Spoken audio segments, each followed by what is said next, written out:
నమస్కారం ఘంటారావానికి స్వాగతం. ముందుగా ప్రధానాంశాలు. పట్టణాల్లో పేరుకుపోయిన చెత్తను అక్టోబర్ 2 నాటికి తొలగిస్తాం.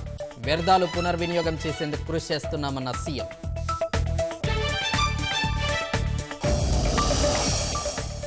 హైదరాబాద్లోని వంశీ ఇంట్లో ముగిసిన సోదాలు. మొబైల్ ఫోన్ దొరక్కపోవడంతో వెనుదిరిగిన పోలీసులు.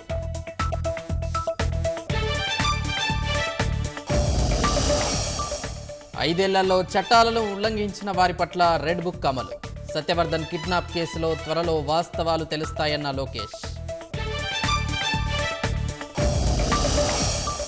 రాష్ట్రపతి పాలనను నిరసిస్తూ ఇంఫాల్లో మహిళల దీక్ష.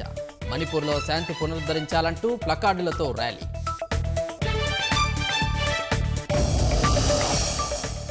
ప్రజాస్వామ్యం ప్రమాదంలో పడిందన్న వాదనతో ఏకీభవించారు.